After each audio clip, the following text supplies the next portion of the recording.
everyone. Welcome to Living with Autism by Michael Lettman. Today, we have a very special guest here today. It is Professor Lisa Esposito. Hey, Professor. Hi, everyone.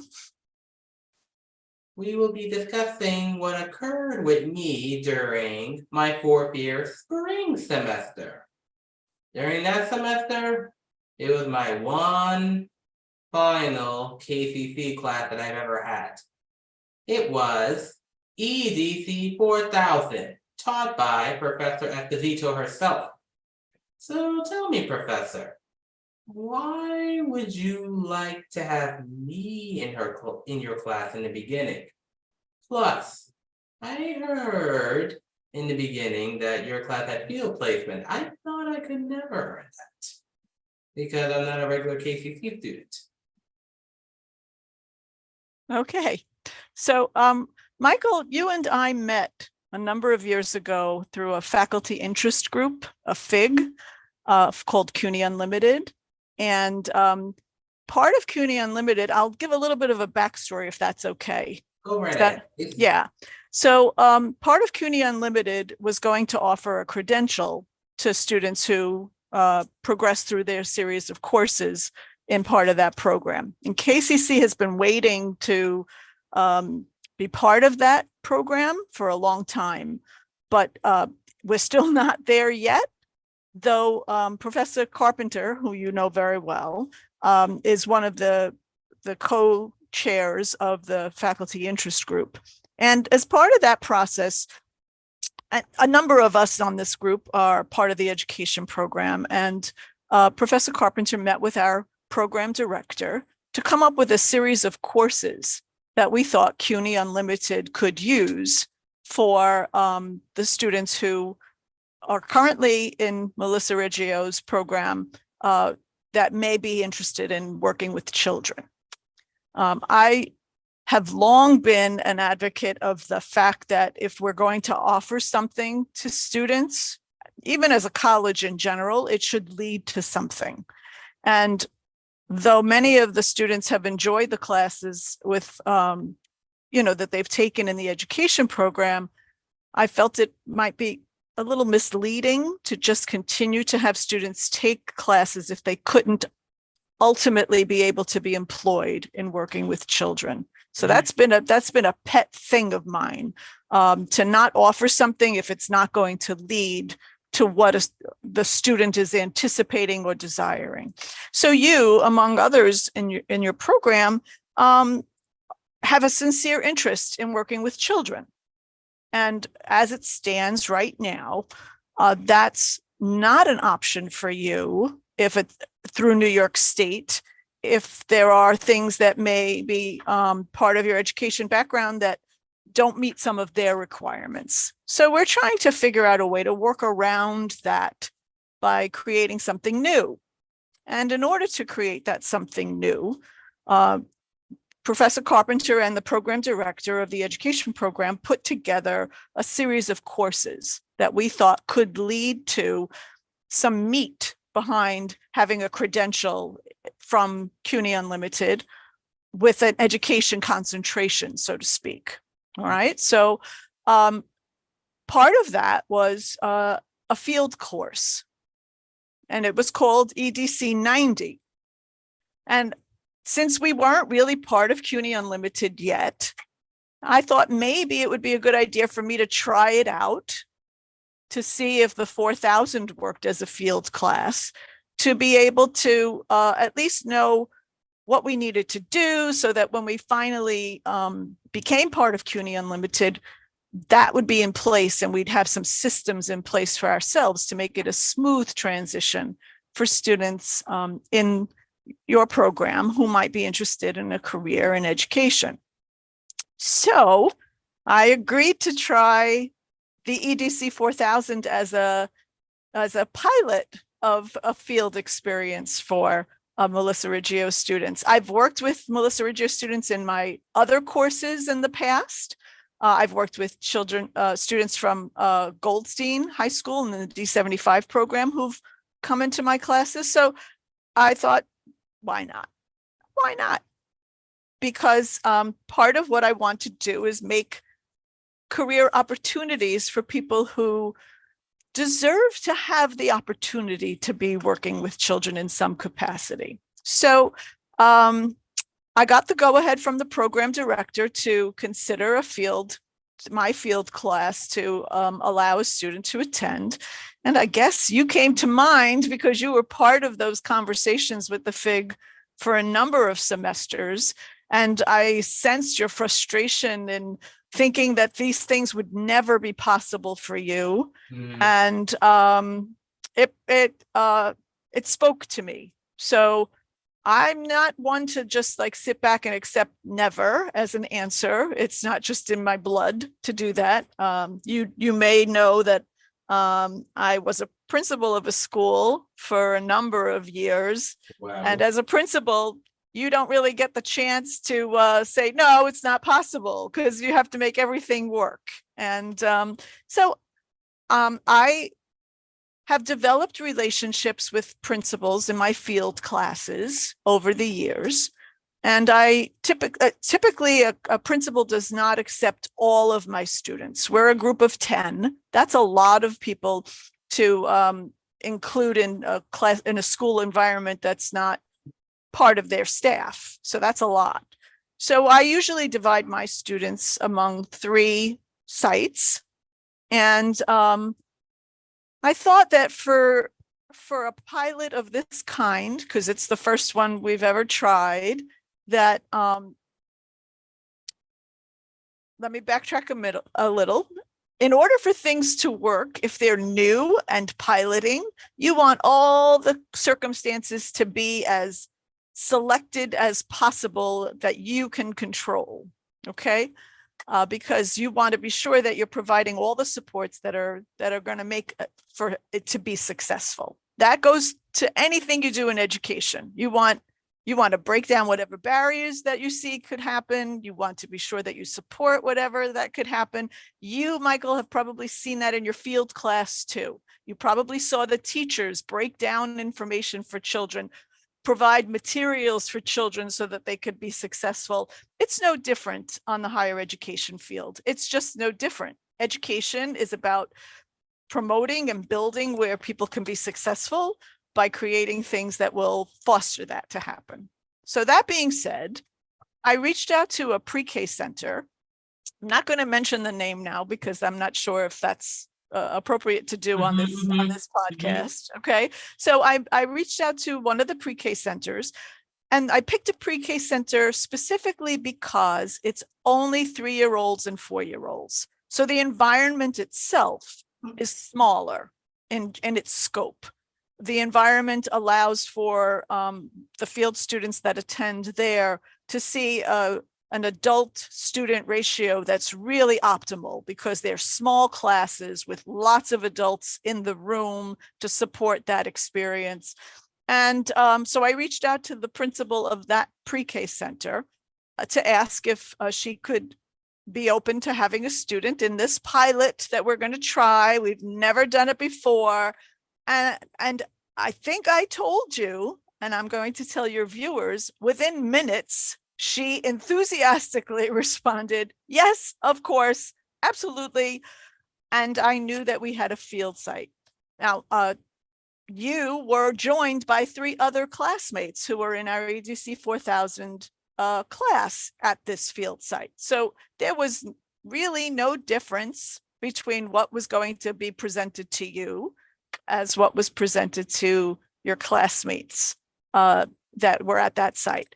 Then the others of us were divvied up between the other 2 sites, based on their preferences or their requests or what have you. You did not have a request that I could have, other than you're going to have a field site. I've matched you with a school and a principal who is eager to have you, and hopefully in the future, others from your program join her field experiences at her site. So that being said, you were still incredulous, if I recall, that you could not believe that somebody would willingly in minutes, kind of respond enthusiastically. I don't know if you remember your reactions at the time. I do actually. It was unbelievable. But Right. again, you think I never expected a student in the military or higher education program to actually be accepted like that, even though I'm not a regular KCC student technically. Well, you were. I was honest with you the whole time, but there was a part of you, I believe, at least I sensed, that was waiting for the other shoe to drop, that something was going to go wrong and that it was not going to happen. And it was not, I don't think, until your very first day in field where you actually believed that it was going to happen. Because even up to like the last few weeks before, I mean, and this started, actually that approval came, I think, in the early part of January. So our semester didn't start until March. So we really tried to do well ahead of time, the planning to make sure that the systems were in place. So those other systems, I picked the school that I thought would be a good fit. And I gave my reasoning for why I thought that. I had the support from those, the staff at Melissa Reggio Higher Education Program and the education program. So those two things together boosted my confidence that it's going to work. And then I requested that Melissa Reggio's program director, supervisors pick the best mentor they could for this experience, a person who would be open to working with you, a person who would be open to working with children and going to field as well, and a person who would be willing to follow through on what I would consider not a difficult course, but a rigorous course. There was work to be done because we're working with children. And Evelyn, whom you may interview at a separate point, and if you don't, just putting it out there, was the perfect match. Yeah. And that's for my viewers. Possible chance that the mentor who was assigned to me in EDC 4000, she will have a separate interview later on. Stay tuned. Proceed, Professor Esposito. Yeah. So she was really a wonderful match for the environment, for you, for our course. So all of those things, when I talked about things being in place to be optimal, as an educator, you're going to do that when you're in a classroom too. You're going to look for the right materials and what have you, and so forth. So I think that those relationships that I formed with the principal of the field sites helped that principal to be open. Her own educational philosophy helped because there are a number of students in her school currently who have special needs. And so she also saw it as an opportunity for this to lead to showing the children and the staff of her school a role model of what is possible. So I know that on occasion, Michael, you've been referred to as a trailblazer by some people in the FIG. And so in addition to just impacting us in the local KCC community, your impact was seen much broader by the principal as well, because she wanted to be sure that the world of possibilities exists for the students in her school as well as for you. So it's a very proactive way to address what's going on in her immediate environment and in ours. Have any questions about that so far? Well, actually, I just comments actually. From what I remembered well from your backstory, yes, I've known you from FIG meetings, faculty interest group. And I took an interest in you, Professor Esposito, because you were in early childhood education, because that's my subject. That's how I know Professor Carpenter.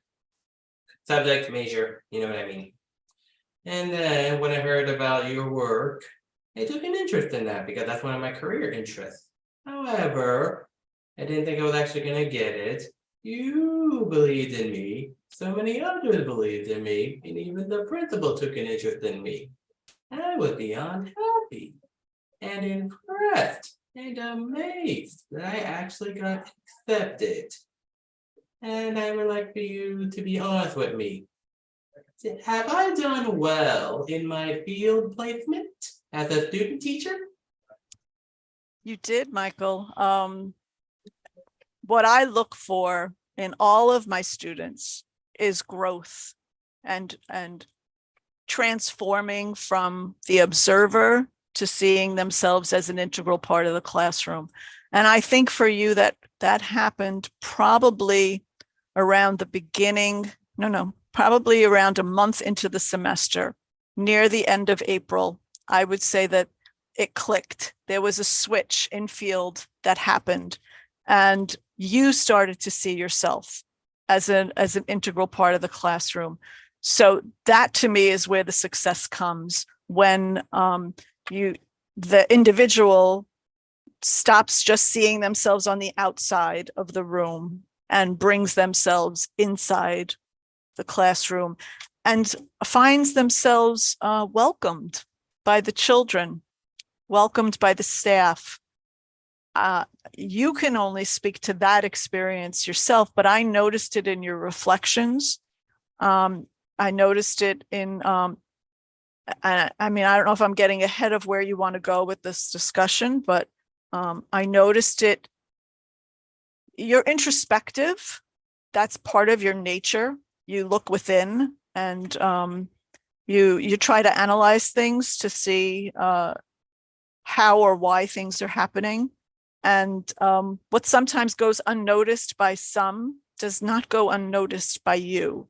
And I think that being part of the classroom, when you felt comfortable enough to get involved with the students, you saw that they were willing to hold your hand, play with you, engage in some kind of small talk, as you refer to it. And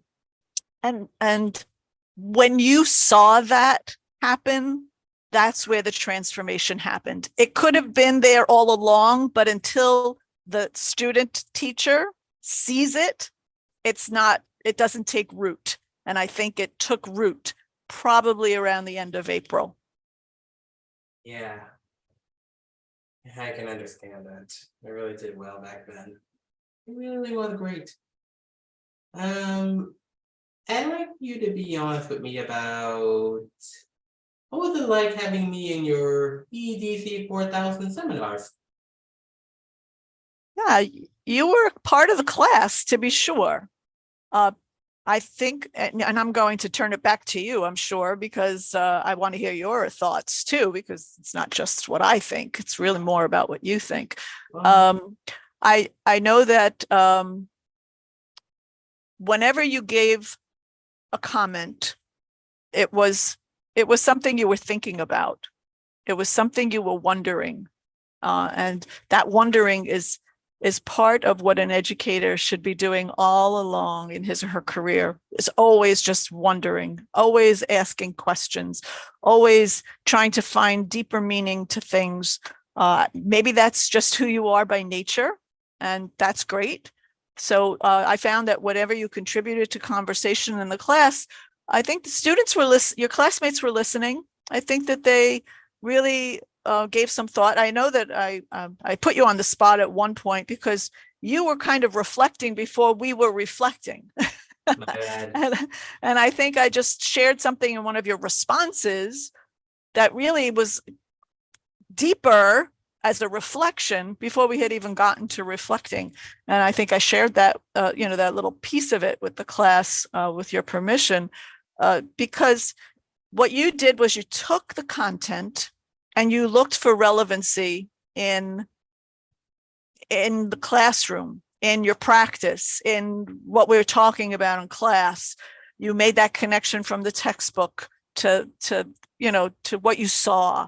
And that's where learning happens. I mean, I share that with the rest of the class as well, because that's the truth for everybody that's in the class.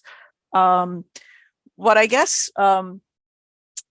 I guess what I would wonder is really if there were things that you found that were helpful or things that were barriers still, because we don't all learn the same way. I mean, you will notice, I hope, that when I gave certain projects, there were options for my students, you included, where I try to let everyone enter at the point that where they can feel confident and comfortable, because the content was kind of the same, but the manner in which it was presented was kind of open-ended and up to the preferences of the person, the learner, your classmates, you and your classmates.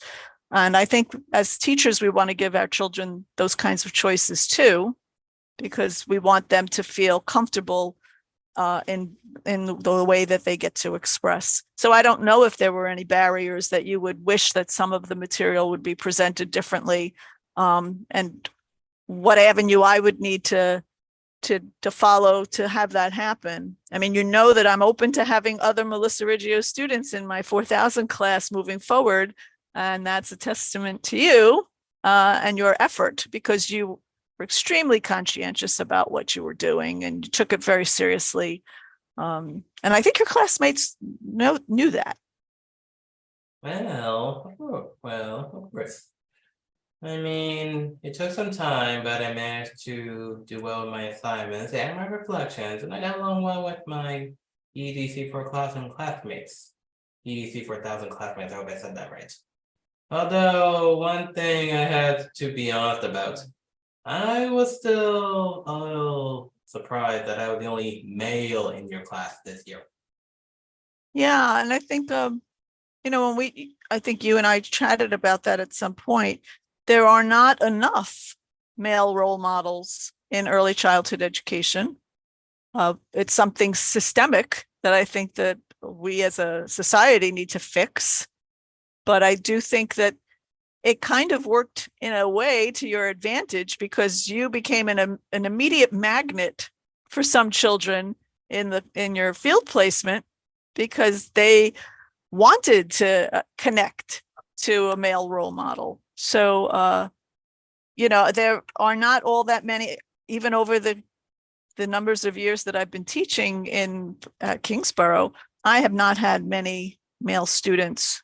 But New York City Men Teach is a program that's trying to change that way of thinking. It used to be that women were the people who sought these positions and not so many men. Now, whether that comes from some of the salaries that are earned in these positions may not be what men think should be the salaries that they would be earning in their careers. I don't really know the honest answer to that, because I'm not privy to that information. But I don't know if I don't know. It's a bigger question than just you and I could address in these short minutes. But I'm glad that you were there. I think that the children definitely responded to you, and you fit into the classroom. You were part of the classroom. I do want to say, though, that for your classmates, and you may be unaware of this, I know that you visit other seminars on the college campus as a visitor, as a guest speaker sometimes. And I remember this past semester you were at one, and I was extended the invitation to be a fly on the wall in that seminar. And it was following that seminar that one of your EDC 4000 classmates saw me at field and said that she never knew that you were in a program other than what she was registered for. So, and another classmate at some point mid-semester mentioned to me that they had no idea that Evelyn was your mentor. They thought that you just were kind of friends and came to class, and sort of sat near each other, as our classmates do. They kind of sit in the same seats all the time, and that, which is why I sometimes mix up the groups and who gets to work with whom, just because I want us to see one another. But I didn't know if you knew that, and I thought that you might want to know that, and your viewers may want to know that it was really not apparent to them that you were auditing a class or that you were in the Melissa Riccio higher education program. And it didn't matter to them. Well, I thank you for understanding that, Professor Esposito. And I'm happy I got along well with my classmates in your class. I Were do there any barriers that you had that you think I should address? Because that's how I grow, by learning. barriers. Well, Yeah.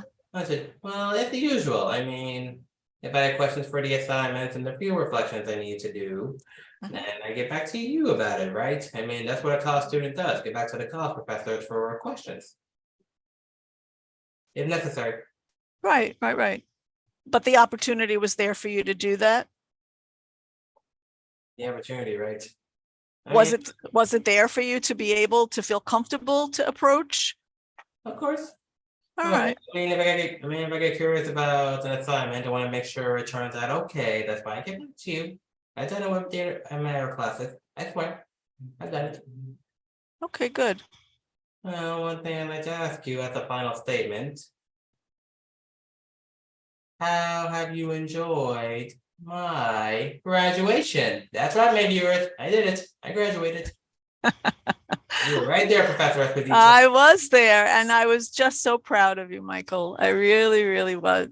I had been telling our colleagues in the FIG that I just saw such tremendous growth in you over the, in your confidence and your outlook, and the way you handle yourself and conduct yourself over the course of this semester.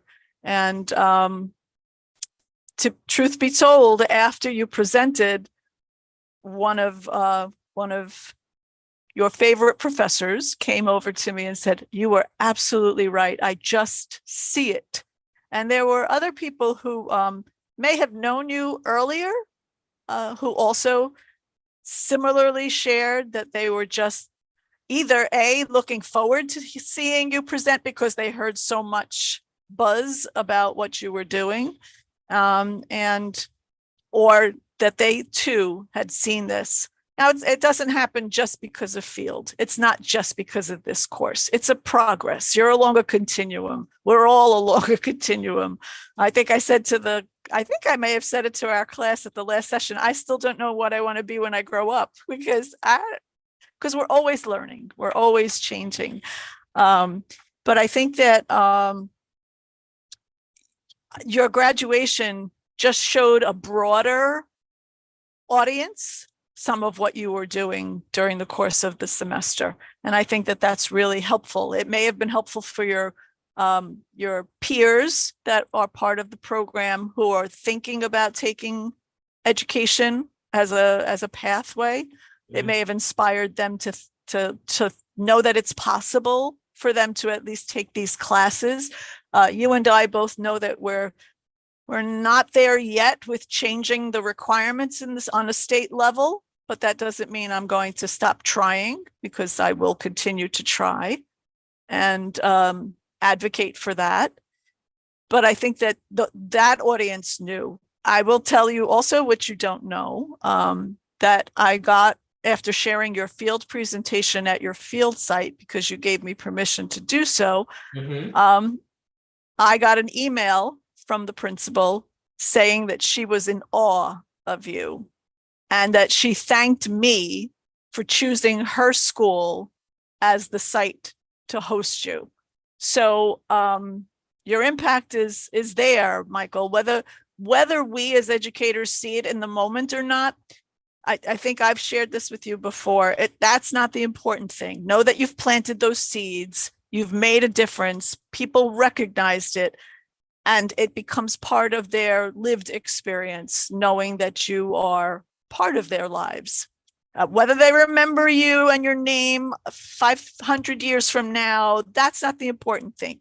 You were part of their history at a given time in their educational journey. And you absolutely are part of mine. You are part of many others, and you are part of the children and the adults at the site that you were in. Yeah, I'm glad I got along with them well. The teachers, the parents, the staff. Yep. I felt like a student teacher back then, and I enjoyed the experience. To my viewers, my hopes for the classmates in the student. I mixed my words there. I meant to say, my hopes for the students in the Melissa Reggio Higher Education Program whose major is early childhood education. I would like for them to earn field placement just like I did. I'm sure Professor Esposito wouldn't mind that to happen. Right? Right. I told you, I'm looking forward to meeting your peers from your program. And I know that they've probably picked your brain about it to see what it was like. Of course. Well, maybe eventually I'll hear back about their progress and hear how well they did. So with that, my viewers, please stay tuned for more of Living with Autism by Michael Lettman. And Professor Esposito, you may now say goodbye to everyone. Take care, everyone. That is all.